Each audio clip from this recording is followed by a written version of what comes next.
Puji Tuhan, salam sejahtera dalam kasih Kristus. Apa kabar semuanya? Luar biasa ya. Walaupun mungkin ada yang gak biasa gitu ya, tapi luar biasa ya. Kalau Tuhan selalu bersama dengan kita. Saya senang sekali kalau lihat semuanya bisa hadir. Bangku-bangku yang kosong, kira-kira saya tahu tuh siapa yang kagak datang ya. Puji Tuhan. Malam ini saya mau bawa tentang doa. Doa, kuasa doa dan terobosannya. Nah, kita kan udah tahu nih cara berdoa. Berapa minggu yang lalu kita belajar tentang penyembahan adalah prioritas, bukan program atau misi. Penyembahan itu adalah prioritas. Artinya hidup kita seperti yang Tuhan ajarkan di dalam 2 hukum kasih, dengan sepenuh hati, dengan segenap hati, dengan segenap jiwa, dengan segenap kekuatan, dengan segenap akal budi, kita menyembah Dia. Sampai kemana? Masuk ke dalam? Sampai kemana? Kalau di tabernakel, di halaman ruang kudus, ruang maha kudus, kita harus menyembah Tuhan masuk sampai kepada ruangan maha kudus. Gak usah ragu-ragu. Kan kita udah ngerti, ruangan maha kudus artinya di mana kalau dulu di zaman Taurat itu ada hadirat Allah di ruangan maha kudus. Jadi kita menyembah Dia, itulah yang dikatakan pujian dan penyembahan di dalam roh dan kebenaran. Kita ada di dalam ruangan maha kudus. Indah banget ya. Saya paling suka lagu yang begini, pernyataan cinta kita kepada Tuhan. Kayak tadi lagu yang keberapa Robi naikkan? Yang bilang ku cinta kau ya, aku memujimu, aku menyembahmu, ku nyanyi haleluya. Terus dikatakan ku cinta kau. Jadi ada suatu ungkapan hati kita kepada Tuhan. Itu juga merupakan sebuah doa gitu ya. Tuhan cinta kita, kita cinta Tuhan. Enggak bertepuk sebelah tangan, benar enggak? Nih kalau pernikahan bertepuk sebelah tangan, pernikahannya terpaksa, itu enggak enak banget gitu ya. Begitu juga dengan Tuhan, Dia mengorbankan dirinya mengasihi kita, terus kita juga mengasihi Tuhan. Jadi cintanya bersambut dan itu terjadi suatu penyatuan yang sangat indah sekali. Nah itu yang dikatakan kita harus menyembah Dia dan masuk sampai kepada ruang maha kudus. Penyembahan yang benar. Lalu minggu yang lalu saya lanjutkan dengan ibadah yang sejati, kita baca di dalam Roma 12 ayat 1 dan 2 minggu yang lalu. Ibadah yang sejati. Ya, apa sih itu ibadah yang sejati? Bukan sekedar ibadah yang artinya emang aku ke minggu mesti ke gereja, jangan sampai gak ke gereja. Tapi hatinya gak ada cinta kepada Tuhan. Cuma sebuah kewajiban untuk datang beribadah kepada Tuhan. Dan Tuhan tidak mau seperti itu. Karena ibadah bukan sekedar kebaktian, bukan sekedar upacara keagamaan, tetapi berdasarkan arti dari kata Ibraninya abodah. Ibadah itu adalah merupakan suatu bakti kita kepada Tuhan. Ibadah itu adalah suatu kehormatan, penghormatan kita kepada Tuhan. Dan ibadah itu adalah suatu sikap yang mengakui dan menghargai Tuhan. Itu ibadah. Ya, ibadah yang sejati. Roma 12 ayat 1. Persembahkan tubuhmu. Ini mereview sedikit ya. Persembahkan tubuhmu menjadi sebuah persembahan yang hidup, yang kudus dan yang berkenan di hadapan Tuhan. Tubuhmu ya. Tubuh ini terdiri dari apa? Roh dan jiwa.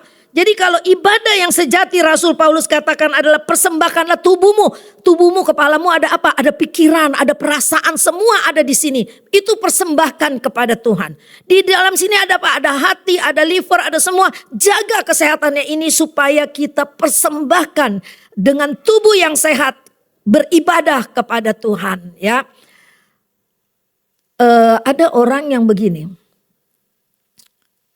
Ini ada lagi nih satu jiwa nih ya. Katanya udah mulai ke gereja ya. Dari muda gak mau, istrinya ke gereja. Dari muda gak mau nih ke gereja. Nah udah tua saraf kejepit. Sakit. Kalau duduk bangun sakit. Memang gejalanya begitu, orang sakit saraf kejepit begitu. Mau balik ke kanan sakit, balik ke kiri sakit. Udah gak nyaman. Nah udah keadaan begitu baru mau ke gereja. Ya Tuhan terima kalau mau ke gereja sungguh-sungguh ya. Hatinya terus diberikan kepada Tuhan. Tapi jangan karena sakit ini baru ingat Tuhan gitu, jangan. Nah kita di sini nih keluarga muda nih masih sehat-sehat luar biasa nih, ya. Biarlah kita persembahkan tubuh kita. Artinya dari ujung kepala sampai ke ujung kaki, dari dalam, dari luar. Itu persembahkan kepada Tuhan. Jadi bukan luarnya aja kelihatan bagus, kata firman Tuhan, seperti kuburan yang dilabur putih gitu ya. Kalau kuburan di sini warna-warni, ya ada yang hitam, ada yang dari granit, ada yang bunga mawar, ada yang bunga melati gitu ya. Tapi kalau di Israel kuburan itu seperti speaker begini, warnanya putih semua. Kalau datang cuma bawa batu, irit, datang cuma bawa batu, nggak taruh bunga gitu ya. Maka firman Tuhan bilang orang yang ke gereja cuma hanya kewajiban. Kita bisa menjadi orang yang munafik seperti kuburan yang dilabur putih. Luarnya bagus, bersih, indah. Tapi dalamnya bangkai. Dalamnya tulang belulang. Dalamnya bau busuk. Nah ini yang Tuhan menghardik orang ahli Taurat, orang Farisi pada waktu itu. Yang kelihatannya sangat beribadah sekali. Berpuasa di tengah jalan, pakai baju berkabung. Wah dia lagi puasa, berdoa begini di jalanan supaya dilihat orang. Beri persembahan, wah satu kantong duit bunyiin, cering, duitnya banyak, orang kaya. Dulu begitu, maka Tuhan mengecam sedemikian rupa.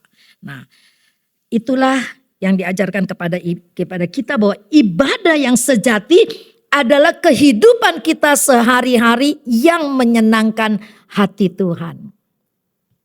Yang menyenangkan hati Tuhan apa sih? Ada 7 kan yang Tuhan benci.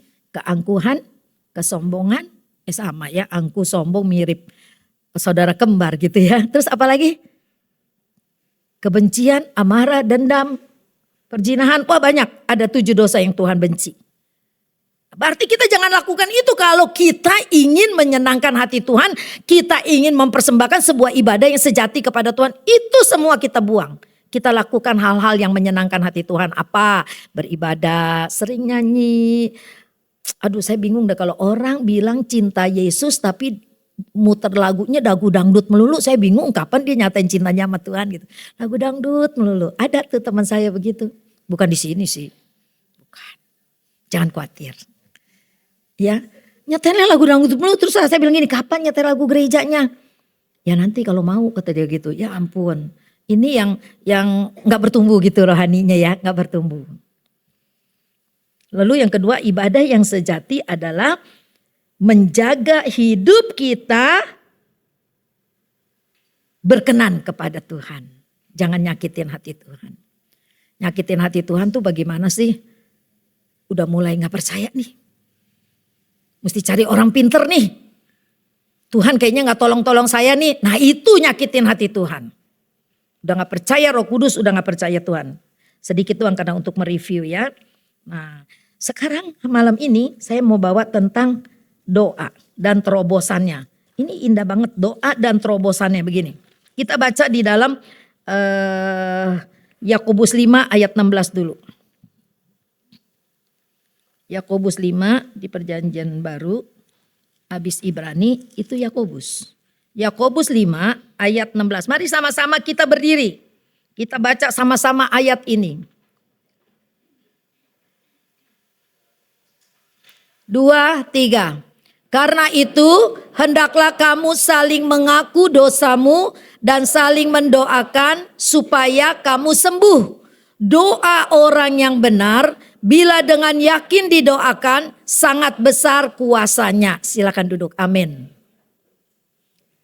Sebelum dibilang begini, doa orang yang benar, di atasnya bilang begini, hendaklah kamu saling mengaku dosamu dan saling mendoakan supaya kamu sembuh.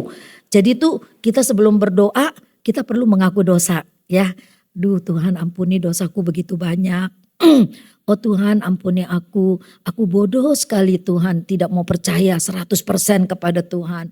Oh Tuhan ampunin saya ini keras kepala, sok tahu padahal banyak yang saya nggak tahu. Ngaku dosa di hadapan Tuhan ya. Lalu yang saya mau tekankan adalah dikatakan begini, doa orang yang benar. Doa orang yang benar bila dengan yakin didoakan sangat besar kuasanya. Doa orang yang benar loh berarti. Bila dengan yakin didoakan, sangat besar kuasanya. Jadi berarti ada doa orang yang tidak benar ya. Ini kan dikatakan doa orang yang benar. Yakobus tidak menyebutkan gini, doa seorang nabi. Enggak. Doa seorang rasul. Bukan. Doa orang yang hebat. Bukan. Tapi dikatakan doa orang yang benar. Bila dia dengan yakin didoakan, sangat besar kuasanya. Nah, itu judul firman Tuhan pada hari ini. Kuasa doa dan terobosannya. Nah, inilah yang kita harus alami. Bagaimana kita berdoa dan doa itu ada satu terobosan yang luar biasa. Yang akhirnya kita bisa melihat dan mengakui kuasa doa itu luar biasa. Dan ketika kita mengakui itu, kita bilang sama Tuhan, aku mau sungguh-sungguh berdoa. Aku gak mau main-main dengan doa. Aku mau ambil waktu untuk berdoa. Nah, dunia semakin terhempas dalam kebingungan, kacau balau akibat krisis. Ya, tadi saya posting yang Paus Yohanes itu tulis di buku tamu di istana, gitu ya. Kata-katanya menyejukkan hati gitu ya, dan sangat puitis gitu. Nah, seorang paus yang begitu dihormatin ya. Jadi Vatikan itu satu negara di negara Italia Roma itu, dia negara sendiri. Vatikan itu jadi satu negara loh, bukan kota di dalam kota. Tetapi Vatikan itu diakui oleh seluruh dunia itu adalah negara. Dan pemimpinnya sangat dihormatin. Walaupun sisi gelapnya kalau kita dengar itu sangat menakutkan. Tapi dia tetap punya karisma yang luar biasa. Itulah gereja yang mula-mula di Israel yaitu Katolik semua begitu. Pakai jubahnya kayak begitu, bawa kemenyan gitu. Nah sampai sekarang di Israel pun ibadahnya seperti itu ya. Apapun yang terjadi di dunia ini, kalau kita belajar firman Tuhan dengan sungguh-sungguh, maka kita tidak perlu takut, maka kita tidak perlu bingung, kita akan terus berjalan dalam urapan kuasa doa. Makanya kan dikatakan bahwa di akhir zaman ada penglipat gandaan pengurapan yang luar biasa sekali di kitab Yoel. Apa itu? Nah makanya dunia mau seperti apa tunggang langgang, firman Tuhan itu tidak berubah, kuasa doa itu tidak berubah dan dia tetap mau bermanifestasi di dalam kehidupan kita orang-orang yang benar kepada Tuhan. Sebab Tuhan akan melepaskan urapan kuasa doa itu pada saat kita berdoa. Bukan saat kamu main internet, bukan saat kita lagi di tempat umum, bukan. Justru Tuhan mau melepaskan urapan kuasa doa pada saat kita berdoa. Disitulah nanti kamu bisa dapat hikmat. Apa? Oh iya Tuhan, kamu dapat jawaban doa. Itu kebanyakan di dalam saat kita berdoa. Kemarin kan saya bilang minggu yang lalu, Rasul Paulus ketika dia lagi berdoa, dia dibawa ke surga tingkat tinggi, tingkat 3. Sampai tingkat tinggi ya, tingkat 3. Dia bukan sedang main-main apa-apa lagi santai, lagi nyantai di pantai gitu, bukan. Tapi dia sedang berdoa. Nah nanti kita lihat terobosannya seperti apa ya. Nah Tuhan juga akan menyatakan kehendaknya di dalam doa. Jadi saat kita memasuki dimensi kuasa dan otoritas di dalam doa, itu nanti ada satu gerakan yang akan terjadi yang luar biasa. Gereja Coyonggi dulunya ya, yang waktu baru-baru masih gereja yang kecil sampai jadi gereja yang terbesar di Asia. Itu dimulai dari doa. Doa seorang ibu, mamanya Coyonggi. Senang sekali berdoa untuk umat-umat Tuhan, berdoa untuk kota negara Korea Selatan gitu ya. Akhirnya terus Tuhan pakai anaknya Coyonggi, akhirnya itu gereja berkembang menjadi gereja yang terbesar dan luar biasa sekali. Padahal gerejanya sederhana loh. Waktu saya ke Korea sebetulnya kita nggak pernah ada tur ke gereja Coyonggi, nggak ada. Tapi waktu itu saya mohon kepada tour leader lokal, tour leader sana, boleh nggak mampir aja cuma foto doang. Boleh. Terus akhirnya dia bawa belokan kita masuk ke gereja. Kebetulan ada acara pemberkatan nikah. Jadi saya masuk karena rombongan saya kan cuma berapa 16 orang. Apa 18 orang, bukan rombongannya gede. Jadi kita diizinkan masuk ngeliat. Itu gereja sangat sederhana tapi sangat terkenal. Kenapa? Di situ ada kegerakan roh Allah yang luar biasa. Gereja yang sangat kuat doanya, imannya. Kan kalau Anda baca buku Coyonggi, belum punya sepeda, diimani tiap hari. Sudah punya sepeda. Dan saya banyak belajar dari situ juga cara saya berdoa. Tangan saya sakit nih, diangkat terus sakit. Saya berdoa, Tuhan sakit sampai angkat begini. Aduh Tuhan sakit, tapi saya yakin saya sembuh. Gitu. Soalnya teman saya berobat begini aja nih, dibilangnya kan cedera otot bahu 10 juta lebih. Aduh mak, saya berdoa aja dah Tuhan. Kita kalau gak punya duit imannya kuat. Kalau Anda banyak duit coba-coba cari dokter yang pintar di mana, yang paling pintar di mana, di Penang, di Singapura, di Jakarta yang paling pintar. Tapi saya orang yang sederhana, Tuhan, saya beriman kepadamu. Asal mau ngangkat tangan sama Tuhan, saya angkat ini tangan saya. Pagi-pagi tuh jam 3 kalau saya berdoa, saya sembuh. Akhirnya saya sembuh, gak tahu lagi sampai kapan tuh sembuhnya, gak tahu. Sampai hari ini saya sembuh. Amin. Pergunakan iman. Itu terjadi kenapa? Pada waktu kita berdoa. Bukan pada waktu saya olahraga begini-begini, saya diajarin olahraga begini, aduh sakit, gak kuat. Tapi ketika saya bilang, aduh Tuhan sakit, ngadunya kepada Tuhan. Enak banget. Tuhan dengar dan Tuhan jawab doa saya. Ada beberapa kali tuh saya mengalami sakit tuh, saya cuma bilang begini, Tuhan saya sembuh, Tuhan saya sembuh. Tuhan tahu keadaan saya sembuh, Tuhan saya sembuh. Tiap hari gak pernah bosan. Sampai gak tahu kapan sembuhnya dan saya sembuh. Maka saya mau Anda seperti itu. Sakit katakan, aku sembuh. Kalau memang ternyata sakitnya kronis harus ke dokter ya ke dokter. Kalau imannya gak kuat jangan. Ntar saudara kenapa-napa Ibu Nila tuh ngajarin yang enggak gitu ya. Saya ngajarin saudara beriman karena saya melakukan itu semua. Baru saya berani mengajar kepada saudara semua. Kita lihat tentang orang yang benar. Mazmur 34 ayat 16 itu sejiwa dengan 1 Petrus 3 ayat 12. Ditampilkan aja di screen Mazmur 34 ayat 16. Ayatnya sama, dia berkata begini. Jadi di Perjanjian Lama disebutkan, diulangin lagi ya. Mazmur 34 ayat 16. Mata Tuhan tertuju kepada orang-orang benar dan telinganya kepada teriak mereka minta tolong. Ya. Ayat berapa tuh? Ayat 18. 34 ayat 15. Ayat 16 maksudnya ya. Ayat 16. Mata Tuhan tertuju kepada orang-orang benar dan telinganya kepada teriak mereka minta tolong, ya. Mata Tuhan tertuju kepada orang benar. Kita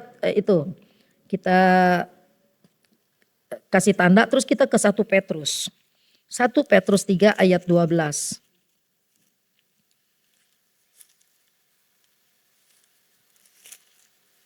1 Petrus 3 ayat 12 berkata begini. Sebab mata Tuhan tertuju kepada orang-orang benar dan telinganya kepada permohonan mereka yang minta tolong. Tetapi wajah Tuhan menentang orang-orang yang berbuat jahat. Jadi kalau orang yang benar dia gak berbuat jahat. Orang yang benar dia mencari Tuhan dengan bercucuran air mata berseru-seru. Tadi pemazmur katakan. Mata Tuhan tertuju kepada orang-orang benar dan telinganya kepada teriak mereka yang minta tolong. Tuhan tuh senang dengan, kalau di dalam bahasa Inggrisnya sih ditulis begini ya. Mana tuh? And his ears are open to their cry. Jadi Tuhan tuh telinganya terbuka untuk tangisan kita. Dia mendengar tangisan kita dan dia mau menolong kita, ya. Mata Tuhan tertuju kepada orang benar dan 1 Petrus 3 ayat 12 juga dikatakan, ayat 13 juga dikatakan mata Tuhan tertuju kepada orang-orang benar. Apabila terus Mazmur 34 ayat 18 dikatakan ayat 18, Mazmur 34 ayat 18 dikatakan apabila orang benar berseru-seru maka Tuhan mendengar. Jadi berarti kita penting menjadi orang yang benar-benar menurut firman Allah gitu ya. Kita melakukan apa yang Tuhan mau dari dalam kehidupan kita. Yaitu beribadah sungguh-sungguh, berdoa bersungguh-sungguh dan lakukan pelayanan itu dengan sungguh-sungguh kepada Tuhan. Itulah ciri-ciri orang yang benar. Jadi nggak main-main, nggak dikit-dikit marah, nggak mau ke gereja, jangan ya. Orang yang benar itu adalah taat kepada firman Tuhan. Dia kagak bimbang, dia yakin. Terus punya hubungan pribadi yang dekat sama Tuhan. Itu doanya. Ada orang cuma mau berdoa kalau minta doang. Tuhan aku minta usahaku dilancarkan. Tuhan aku minta supaya ini sukses. Tapi kita gak punya hubungan yang dekat sama Tuhan. Nah itu bukan doa orang yang benar. Karena dia mesti punya hubungan yang dekat sama Tuhan. Ketika engkau dekat sama Tuhan kayaknya engkau minta apa aja Tuhan akan jawab. Kayak anak kita aja kalau saya senang tuh dengar mak-mak kalau cerita gitu ya. Pintar banget ngambil hati katanya. Ini apalagi kalau oma-oma udah pasti luruh hatinya. Oma cantik gitu ya. Oma baik banget gitu ya. Aduh itu nenek-nenek udah pasti luruh hatinya. Emang mau apa kamu? Itu dong oma beliin aku mainan, dibeliin deh sama si omanya. Luruh. Ya Tuhan ya lebih kurang kayak gitu. Ketika kita merengek-rengek kepada Tuhan. Tuhan pasti tolong kita. Dalam dunia ini seringkali orang benar disalahkan, orang salah dibenarkan. Nah ini bagaimana? Ayo ya di dunia ini kan kita lihat orang salah. Sekarang aja deh kalau kamu ikutin kisah Vina yang dibunuh di Cirebon. Wow, hari ini saya begitu baca running text-nya di TV. Itu semua yang ditangkap dibebaskan karena murni kecelakaan. Duh saya juga bingung itu ya. Saya juga demen tuh ngikutin kisahnya gini. Aduh serem banget sebetulnya ya. Anak gadis umur 16 tahun harus mengalami yang seperti itu. Tapi hari ini hakim memutuskan itu murni kecelakaan. Oto Hasibuan bilang kami akan buktikan di persidangan. Berarti kan bakal panjang ini cerita. Nah di dunia ini seperti itu. Yang benar bisa disalahkan. Yang salah bisa dibenarkan. Tapi orang beriman tidak perlu takut. Ya. Ketidakadilan, kepincangan yang jahat, terus kita ikut-ikutan balas. Berarti kita belum bisa jadi orang yang benar. Malah kita menjadi orang yang jahat. Seringkali kan saya bilang, dia menyakiti kita, oke gua balas menyakiti lu lebih dahsyat lagi. Ada orang bikin status gini, untuk melukai satu senyuman aja udah terluka loh. Gitu loh, bikin status kayak gitu tuh orang dahsyat amat kata saya gitu ya. Maksudnya apa gimana kata-katanya singkat tapi notok. Satu senyuman aja udah melukai hatinya katanya gitu. Saya bilang nih orang apa-apaan ya bikin status kayak gitu ya. Harap anak Sakinah jangan bikin status gitu ya. Jangan ya. Jangan. Saya akan langsung reply gitu ya. Hapus statusmu gitu ya. Malu ntar gitu. Anak Sakinah begitu seperti itu. Ya status yang manis-manis ya. Yang enak dilihat, yang bikin orang senang. Ketika saya posting lagu There is power in his name. Ada kuasa dalam namanya. Wah udah banyak yang tante tolong kirim. Tante tolong kirim. Ya aku senang lah kirim. Jadi berkat kan? Coba kalau bilang begitu. Wow jangan sampai. Jangan sampai terjadi. Jadi kalau kita lihat ketidakadilan terus kita juga ikut-ikutan tidak adil. Kita gak beda sama orang itu. Orang itu jahat kita balas dia jahat, kita gak beda sama dia. Bagaimana kita bisa jadi orang yang benar kalau tingkah laku kita yang seperti itu. Ya, ayo belajar tebelin kuping, tebelin muka. Diomongin oke biarin, yang penting kita tahu kita gak berbuat salah. Kita gak menyakitin orang, kita gak menipu orang. Diomongin gak apa-apa. Kan ada tuh ya quotes gitu ya. Kalau kita sering diomongin orang, karena kita banyak kelebihan, GR. GR ya. Karena kita diomongin banyak kelebihan, benar banyak kelebihannya kali. Kelebihannya bawel, kelebihannya mental, kata orang Medan tuh genit gitu loh gitu. Ya kelebihannya terserah ya, orang nilai kelebihannya apa gitu ya. Ya. Orang Medan tuh kalau bilang genit mental gitu ya kalau gak salah ya. Mental saya masih bisa ingat itu ya. Nah Allah tidak bisa bekerja di tengah-tengah orang yang penuh dendam hatinya. Makanya kita berdoa, doakan teman-teman kita yang kita tahu dia lagi lemah rohaninya, kita doakan. Kasihan karena dia berdoa tapi hatinya penuh dendam. Allah tidak bisa bekerja di dalam hati orang yang penuh dendam, penuh kebencian, penuh kemarahan. Allah nggak bisa bekerja, Roh Kudus nggak bisa bekerja di situ. Nah itu satu-satu cara bagaimana kita harus mempraktekkan ini. Doa orang yang benar bila dengan sungguh, dengan yakin akan dijawab. Yuk kita lihat keterobosannya lagi yang lain. Kisah Rasul 13 ayat 2. Ini dengan cepat aja ya. Kisah Rasul 13 ayat 2. Terobosannya dari doa orang yang benar itu selain penyakit disembuhkan ada banyak hal yang bisa dikatakan.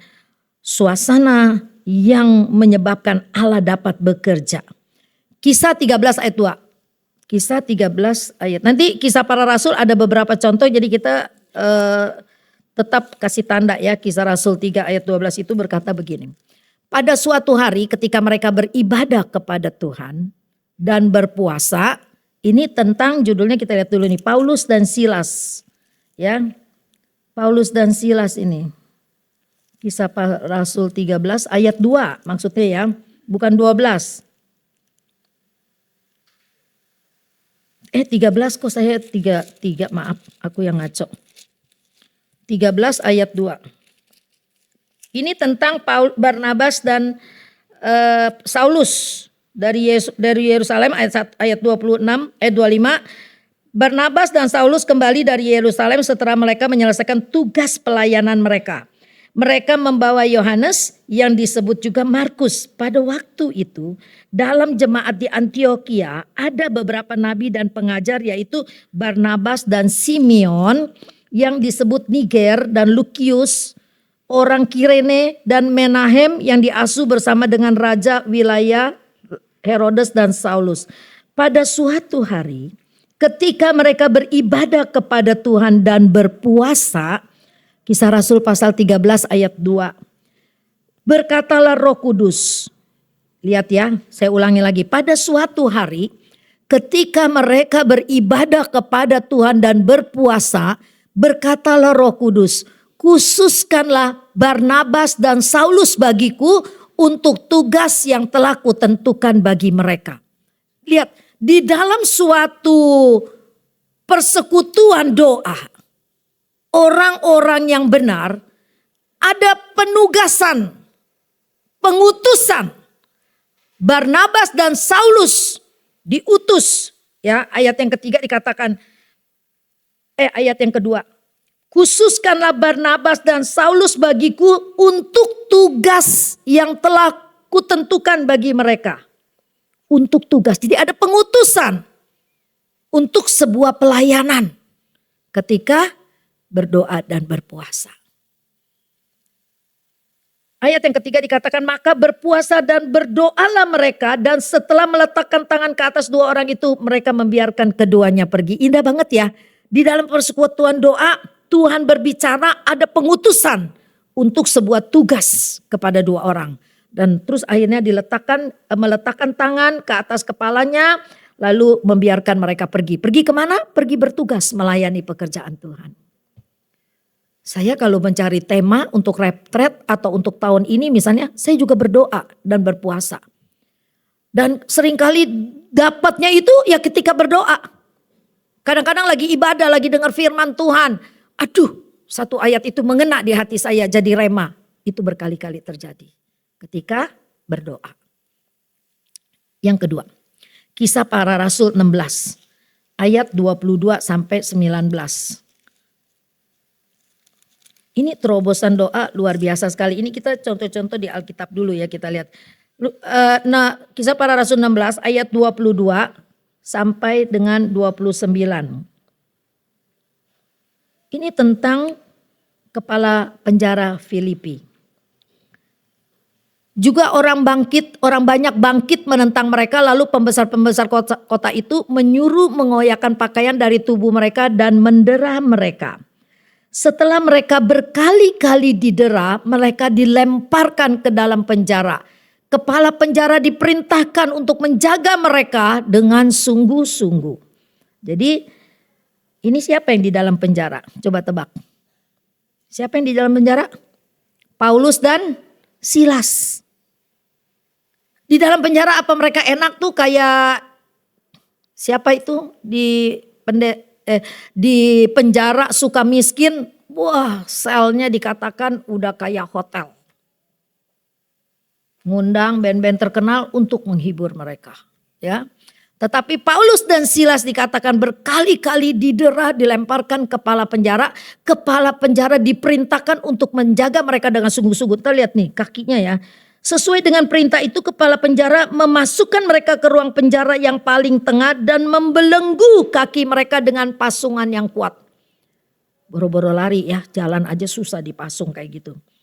Lalu yang ke-25 yang menjadi ayat penekanan. Tetapi kira-kira tengah malam Paulus dan Silas berdoa dan menyanyikan puji-pujian kepada Allah dan orang-orang hukuman lain mendengarkan mereka. Wow.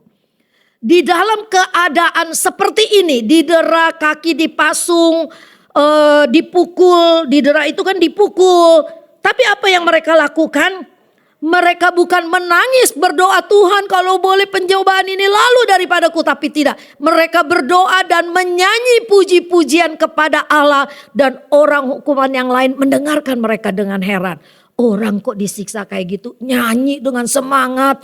Mungkin suaranya bagus sekali kali ya, nyanyi berdua duet luar biasa. Wow, makanya kalau nyanyi suaranya jangan pelan-pelan, yang tetangganya aja sebelah nggak denger lo gitu loh. Saya suka diomelin nyanyi kenceng-kenceng terus salah. Biarinlah yang penting indah di pemandangan Tuhan gitu. Saya nyanyi nggak betah kalau pelan-pelan kayak nggak nyanyi. Nggak menggetarkan jiwa saya, nggak membakar jiwa saya. Nyanyi dengan suara keras ya. Tapi bukan ngaco gitu ya. Nyanyi dengan suara keras ikutin. Nah itu bisa menggempur kuasa-kuasa yang bukan daripada Tuhan. Ayat 26 katakan apa? Ketika mereka lagi bernyanyi, terjadilah gempa bumi yang hebat. Sehingga sendi-sendi penjara itu goyah. Dan seketika itu juga terbukalah pintu dan terlepaslah belenggu mereka semua. Luar biasa. Gempa bumi, pintu penjara terbuka, belenggu, alat pasung kaki, semua terlepas. Kuncinya apa? Paulus dan Silas tidak mengeluh ketika dia didera dan menderita seperti itu. Tapi di hatinya keluar puji-pujian kepada Tuhan. Dan itu yang memberikan kemenangan. Itu yang membuat doa mengadakan sebuah terobosan yang luar biasa. Apa yang mampet yang gak bisa dibuka. Kuasa doa yang luar biasa itu mendobrak semua itu. Sehingga terjadilah mujizat yang luar biasa. Kadang-kadang saya besuk orang yang kena stroke ya. Ada yang gak bisa terima. Mau mati, udah gak kuat. Kasihan sebetulnya. Makanya jaga tubuhmu jangan sampai kena stroke. Apalagi kalau masih muda. Jangan sampai itu sakit stroke. Saya suka sedih kalau ngelihat orang sakit stroke. Tapi ada satu oma, dia stroke. Dia hatinya penuh sukacita. Dia kalau saya datang, Ibu Nila, dia bilang gitu. Udah lama gak datang, padahal baru 2 bulan. Kata dia udah lama gak datang. Kan keliling ya, keliling oma-oma itu yang gak bisa ke gereja cuma seminggu sekali. Jadi kalau udah kelamaan mereka bilang udah kelamaan dulu. Yang udah meninggal ada lagi bilang gini. Terakhir datang tanggal sekian. Diingat loh tanggalnya. Tapi saya berbahagia ya. Pelayanan kepada oma-oma itu.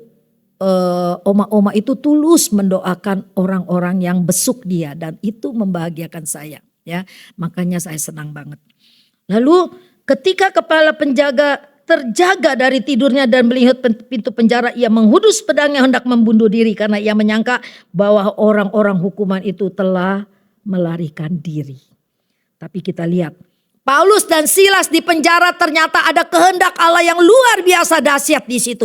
Dia diizinkan di penjara menderita, tapi Paulus dan Silas karena cinta Tuhan, karena dia tahu bagaimana menyenangkan hati Tuhan, hatinya terus penuh puji-pujian bukan mengeluh kepada Tuhan, sehingga terjadilah gempa bumi dan pintu penjara terbuka. Ini belenggu semua terlepas. Kepala penjara dan seisi rumahnya dimenangkan bagi Tuhan. Amin. Setiap ada penderitaan kita jangan mengeluh, Tuhan kok gak sayang saya. Jangan. Terima itu. Katakan Tuhan kasih jalan keluar. Beri saya kekuatan untuk melewati pencobaan ini. Supaya kan yang berapa minggu lalu saya khotbah kan begini. Itu bukan di sini kali ya, di persekutuan. Jadi ada suatu pernyataan yang paradoks. Paradoks itu bertentang banget. Anggaplah suatu kebahagiaan kalau kamu dicobai gitu ya. Yakobus 1 ayat 12, anggaplah suatu kebahagiaan kalau kamu menderita gitu. Ayatnya lebih kurang begitu. Coba ditampilin sound sebentar. Yakobus 1 ayat 12. Ayat 12 apa ayat 2? Nih. Berbahagialah orang yang bertahan dalam pencobaan. Ayat 2 apa son? Ayat 2.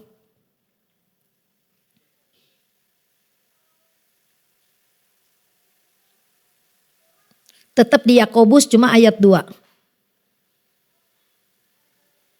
Ada yang udah ketemu? Silakan baca. Tuh, ini coba bayangkan. Saudara-saudaraku, anggaplah suatu kebahagiaan apabila kamu jatuh dalam berbagai-bagai pencobaan. Orang yang berbahagia punya rumah baru, kawin dengan yayangnya gitu kan, punya rumah baru, itu orang yang berbahagia. Tapi Yakobus bilang anggaplah satu kebahagiaan apabila kamu jatuh ke dalam berbagai-bagai pencobaan. Baru ayat ke-12 dikatakan. Berbahagialah orang yang bertahan di dalam berbagai pencobaan itu.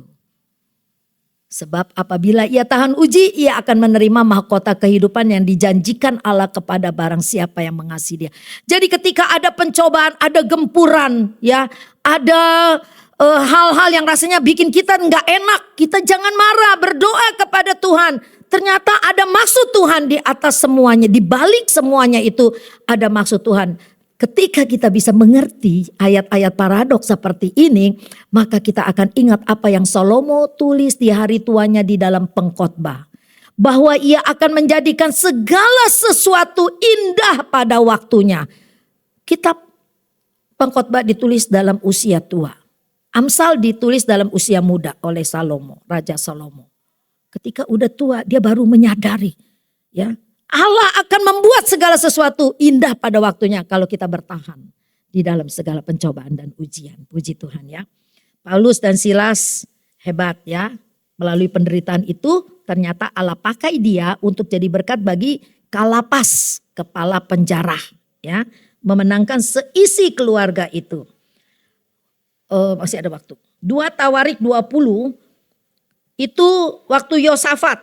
2 Tawarik 20 ayat 15, 17, 19, 21, 22.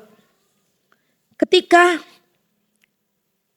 nih 2 Tawarik 20 ayat 15 kita baca dulu ya. Camkanlah hai seluruh Yehuda dan penduduk Yerusalem dan Tuanku Raja Yosafat. Beginilah firman Tuhan kepadamu, janganlah kamu takut dan terkejut karena laskar yang besar ini. Sebab bukan kamu yang akan berperang, melainkan Allah. Yosafat dan orang-orang Yehuda diancam oleh pasukan Aram yang banyak dan kuat. Otomatis ada sebagai manusia ada rasa takut. Tapi Tuhan bilang jangan takut dan terkejut karena laskar yang besar itu. Bukan kamu yang akan berperang melainkan Allah. Kita baca ayat 17. Dalam peperangan ini tidak usah kamu bertempur. Hai Yuda dan Yerusalem, tinggallah berdiri di tempatmu dan lihatlah bagaimana Tuhan memberikan kemenangan kepadamu. Janganlah kamu takut dan terkejut. Majulah besok menghadapi mereka. Tuhan akan menyertai kamu. Ayat 19 dikatakan apa? Kemudian orang Lewi dari Bani Kehat, Bani Korah bangkit berdiri untuk menyanyikan puji-pujian bagi Tuhan Allah Israel dengan suara yang nyaring. Jadi bukan disuruh maju berperang, bawa pedang, ayo perang, perang, perang. Malah disuruh nyanyi dengan suara yang nyaring. Bukan bisik-bisik, bukan setengah suara. Bisik-bisik, setengah suara. Musik dipelanin. Enggak, dengan suara yang nyaring menyanyikan puji-pujian bagi Tuhan. Ayat ke-20 dikatakan. Keesokan harinya pagi-pagi mereka maju menuju padang gurun Tekoa. Ketika mereka hendak berangkat berdirilah Yosafat dan berkata, dengar hai Yehuda dan penduduk Yerusalem. Percayalah kepada Tuhan Allahmu dan kamu akan tetap teguh. Percayalah kepada nabi-nabinya dan kamu akan berhasil. Ayat 21. Setelah ia berunding dengan rakyat, ia mengangkat orang-orang yang akan menyanyi nyanyian untuk Tuhan dan memuji Tuhan dalam pakaian khusus yang semarak pada waktu mereka keluar di muka orang-orang bersenjata sambil berkata, nyanyikanlah nyanyian syukur bagi Tuhan bahwasanya untuk selama-lamanya kasih setianya. Masuk logika enggak? Di hadapannya pasukan bersenjata, tapi Tuhan suruh nyanyi. Luar biasa kan? Ini cara Tuhan. Kalau pakai akal logika enggak masuk di akal. Ayat 22.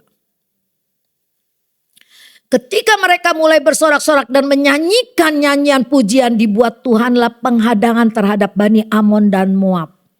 Dan orang-orang dari pegunungan Seir yang hendak menyerang Yehuda sehingga mereka terpukul kalah.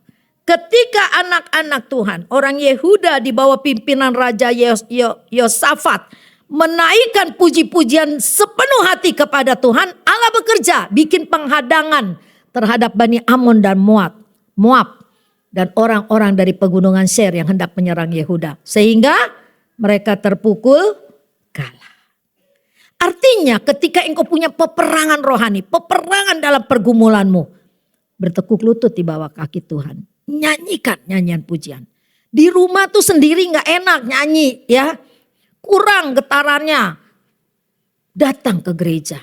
Ada doa puasa kebetulan minggu ketiga Sekinah. Aduh bebanku lagi berat. Cepet daftar. Jangan terakhir. Kayak orang ngomong enggak gitu, maaf. Yang terakhir daftar. Ya kayak ngomong enggak nih, yang terakhir lah. Daftar cepet-cepet, memang aku butuh doa bersama-sama seperti itu. Indah banget, saya senang banget doa bersama seperti itu. Kamu bisa rasakan getaran Roh Kudus bekerja, air mata bercucuran tanpa kita bisa hentikan. Hati begitu lega itu. Karena ada kuasa yang hebat di balik pujian dan nyanyian. Ini kalau cerita ini nanti jadi PR nih, kamu baca deh dari ayat berapa tuh, satu perikop tuh. Dari ayat 15 sampai selesai kamu lihat tuh bagaimana Allah bekerja memenangkan suku Yehuda. Luar biasa itu dia bekerja ya. Satu lagi ya contohnya ya. Ada banyak sih, satu lagi aja. Kisah Rasul pasal 4 ayat 21. Kisah Rasul 4 ayat 21. Kisah Rasul 4 ayat 21. Mereka semakin keras mengancam rasul-rasul itu, tetapi akhirnya melepaskan mereka juga sebab sidang tidak melihat jalan untuk mereka karena takut akan orang banyak yang memuliakan nama Allah berhubung dengan apa yang telah terjadi. Ngapain mereka? Nyanyi, memuliakan Allah, memuji Tuhan. Nyanyian aja udah bikin orang takut. Mereka takut akan orang banyak yang memuliakan nama Allah berhubung dengan apa yang telah terjadi. Apa yang terjadi di sini? Petrus dan Yohanes terancam hidupnya. Dalam pelayanannya yang menggebu-gebu, banyak orang gak suka. Tetapi mereka tidak berdoa agar Tuhan menyingkirkan aniaya itu atau menghancurkan musuhnya. Bukan, doanya bukan begitu. Tetapi mereka berdoa supaya diberikan keberanian untuk memberitakan Injil. Kan ini suatu keinginan yang menyenangkan hati Tuhan. Mereka terancam, tapi mereka tidak berdoa agar Tuhan menyingkirkan aniaya, agar Tuhan menghancurkan musuh mereka, supaya jalan mereka lancar. Nah itu doa kita kali ya. Tuhan kalau boleh lalukan semua halangan. Tuhan biarlah perjalanan ini lancar semuanya. Itu doanya kita. Tapi ketika Petrus dan Yohanes terancam. Mereka berdoa. Ayat 31 kita dengar coba. Kita baca coba doanya apa. Dari ayat 29. Dari ayat 29 kita baca nih. Doanya Petrus dan Yohanes. Dan sekarang ya Tuhan, Lihatlah bagaimana mereka mengancam kami dan berikanlah kepada hamba-hambamu keberanian untuk memberitakan firman-Mu. Lihat doanya. Di tengah-tengah ancaman doanya, berikan kepada hamba-hambamu keberanian untuk memberitakan firman Tuhan. Ayat ke-30. Ulurkanlah tanganmu untuk menyembuhkan orang dan adakanlah tanda-tanda dan mujizat oleh nama Yesus hamba-Mu yang kudus. Ayat 31. Dan ketika mereka sedang berdoa, goyanglah tempat mereka berkumpul itu. Dan mereka semua penuh dengan Roh Kudus, lalu mereka memberitakan firman Allah dengan berani. Hebat ya. Ini mereka habis dipenuhkan Roh Kudus di loteng Yerusalem. Penting kan kuasa Roh Kudus, udah saya khotbahkan ya waktu bulan Mei. Kuasa Roh Kudus kalau menguasai kita, menguasai saudara semua, kita diberikan keberanian. Di tengah-tengah ancaman bisa mati, dibunuh oleh mereka. Tapi masih berdoa supaya mereka diberikan keberanian untuk memberitakan firman Allah. Artinya nyawa mereka nomor 2. Yang nomor 1 adalah beritakan firman Allah, beritakan kebenaran. Dan ternyata Tuhan kasih kemenangan, mujizat terjadi. Setiap renungan pagi saya paling demen di akhir kalimat dikatakan. Tetap berdoa, tetap setia, tetap berdoa, mujizat itu nyata. Immanuel, Tuhan beserta dengan kita. Itu yang Tuhan taruh di hati saya. Puji Tuhan, firman Tuhan sampai di sini. Diingat-ingat, apa poinnya? Ya, nggak usah semua, mungkin lupa. Beberapa poin yang kamu ingat, itu taruh di dalam pikiran dan di dalam hatimu. Dan itu akan memberkatimu sepanjang hari. Karena ketika kita pagi berdoa ya, itu penting banget pagi itu berdoa ya. Kenapa?